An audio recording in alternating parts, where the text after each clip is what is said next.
Earlier, we watched a video about Salvador Dali's life and how he made surrealist art. And he would combine things together that were very unusual. So as you can see with this artwork, he combined the elephant legs, which are normally really thick, to kind of almost horse-like legs, to something that looks like spider legs. And so it looks almost realistic. It looks believable. And that's what surrealism is you make this kind of believable image by combining things that are totally unrelated. So in class, I asked students to tell me, just a couple of random words, things they could touch.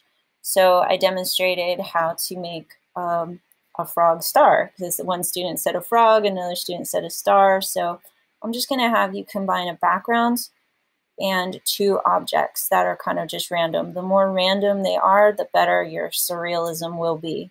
So just if you try to come up with an object you can touch, maybe an animal in a background, that's all you need. So once you have an idea, you would bring up your idea of a background.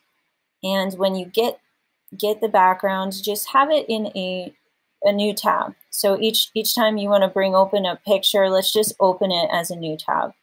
So you can see here I have some tabs open with different images.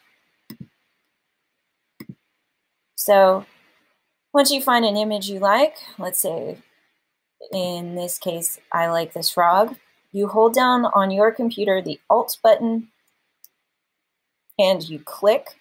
And I'm not sure if it shows up in your video, but whenever I do that, it pops out a drop-down menu, and it says copy image as one of the items. So I'm not sure if that actually shows in the video, but I can see a drop-down menu right now, and it says copy image. So I hit copy image. Again, that was Alt-click on an image, choose copy image, and then we're going to open the program called Photopea. And so you could type right up here in the URL bar in a new tab, Photopea.com, Photopea.com. And it's very similar to a very popular piece of software that's expensive called Photoshop. If you know how to use Photoshop, you can really actually make some money online. This is what graphic designers use. This is what people use. Photoshop is what people use when they're making magazines and touching up photos of models and so on like that. It's a great program to learn. And Photopea is free, and it's like a miniature version of Photoshop, but you can do it on a Chromebook. You're going to hit New Project. And I would name your new project Your Name Surrealism.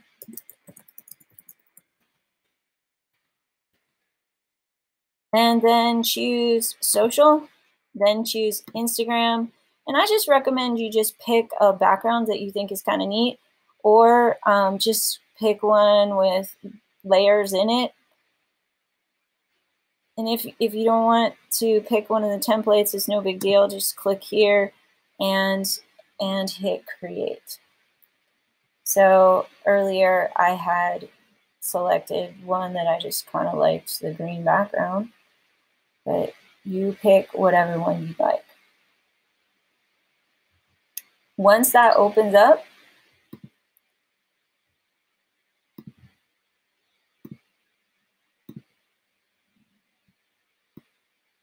you may see something with layers. So you can see here I have some layers. I had opened up this template that came in like this. So you can make your layers invisible if you like right here, but these are layers.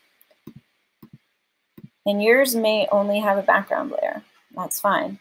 You're going to press New Layer to make a new layer for you to put your picture in. So remember earlier I went in and I had Alt-clicked on a frog and I copied the image. Well, back here in Photopea, I'm going to go ahead and paste that image. That's Control V on your keyboard, Control V. Again, whenever you press Control V, that pastes. Now I want to move that frog, so I go to this arrow tool in the upper left-hand corner. There's a tool, it looks like an arrow. I just click on the frog. I hold down Shift, and that allows me to resize it. And once I resize it, then I just press enter or return on my keyboard. That kind of just solidifies it. If you can't see these little boxes when you're trying to resize, you press transform controls. And once you hit that, then you'll see these little boxes. And again, you want to hold down shift, and if you don't, you'll end up getting a really squished frog.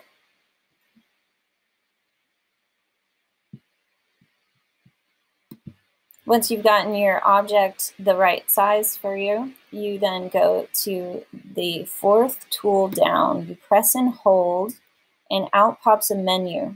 Choose Quick Selection. Quick Selection lets you highlight the part that you want to keep. So I don't really want the background, I really want the frog. So I'm going to use Quick Selection, and I kind of drag over the frog. And I see a part that it got part of the background that I don't want, so I'm going to get the minus sign, and I click on the parts that I don't really want, like in between the fingers. I don't want that. Under the chest, there's parts I really don't want. And that gets rid of parts, but if you do too much, it'll like lose part of your main object. So just kind of adjust it a little bit. Doesn't have to be perfect. Then at the bottom right, there's a button that says Add Raster Mask. You hit that. It makes everywhere that was selected visible, and everything else, it shows up black on there. Wherever black is, it's invisible. So I'm going to add a little bit more black because I don't really want to see the stuff underneath. So I want to add black by painting black on this mask. So I want to click here to make sure I'm on the mask, not here, here. Make sure I'm here. If you click here and you paint, you'll actually paint black paint on your picture. You don't want to do that. If you make a mistake, you can press Control Z. Control Z is undo. If you go on the mask, you can paint black and make things disappear. You see, I'm getting rid of some of that area underneath the frog. Now, one of my students said a star. They wanted to make something with a star. So I went online and I got a star. And again, with that star, I have to cut out the part that I don't want to see. So when I first brought it in, the star looked like this. Oops.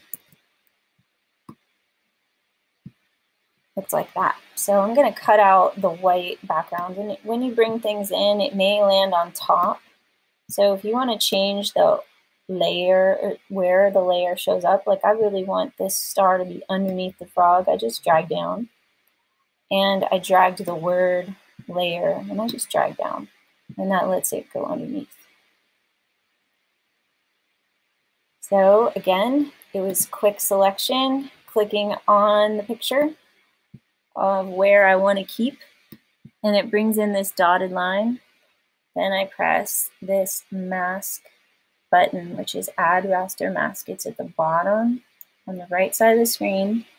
It's right over here. Hopefully you can see where my mouse is. And I press.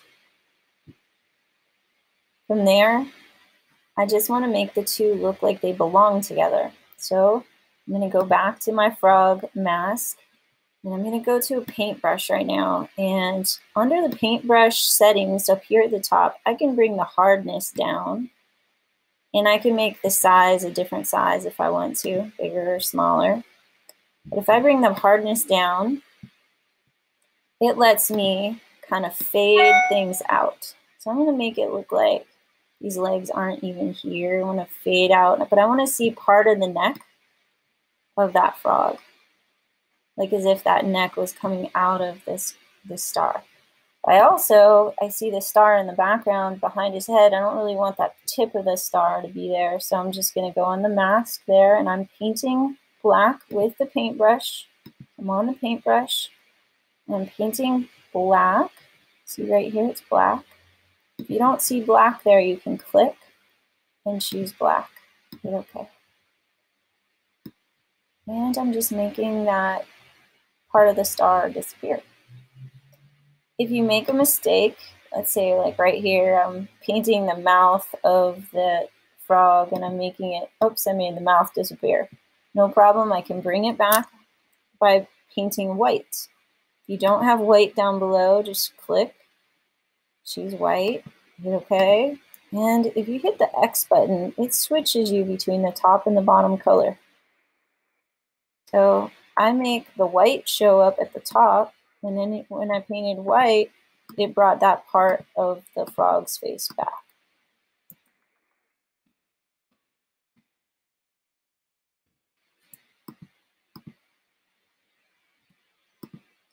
Now there's sometimes you don't want to have a fuzzy edge. See right here, I have a fuzzy edge on the mouth. I don't want that. I just switch my brush to hard. And when I have a hard brush, it lets me do a hard edge. See, it doesn't fade anymore. It's like a sharp cutout. It cut out sharply. If I hit X, it'll bring it back sharp too. So when I paint white, a picture will come back. If I paint black, it will disappear.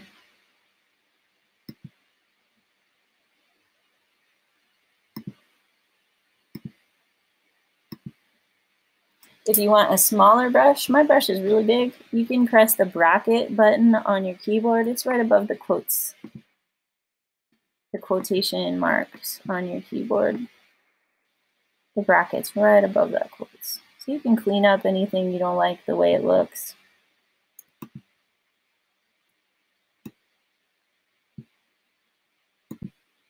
When you're done, you go File, Save as PSD. It's going to save in your Google Drive. And then when you're sure you're done, you go File, Export as a PNG, and save that as well. And when you save your PNG file, then you go into your portfolio where you have your artwork. It might be a Google Doc or it might be a Google Slides, and we're just going to put it right in. So you would just go into either your doc or your slides, and you would go Insert, Image, and then it should be in your drive, and you select it from your drive. I'm not on a Chromebook right now, so I just have to select it off my computer's download folder. And you just choose your PNG file, and you pop it in, and then you're gonna title it art. So give it a title, and it's artwork in the style of Salvador Dali. So once you put it into your portfolio, just put in a title, surrealist artwork in the style of Salvador Dali. Medium, it's digital imaging using Photopea, and by your name and the date. And you can copy this information from the assignment page in Canvas so that you don't have to type all of that out. You just need to put in your own title and your own name and the date that you made it. And make sure you turn in this Google Doc in the Canvas page on the assignments page. And that is done. You have done surrealist artwork in the style of Salvador Dali.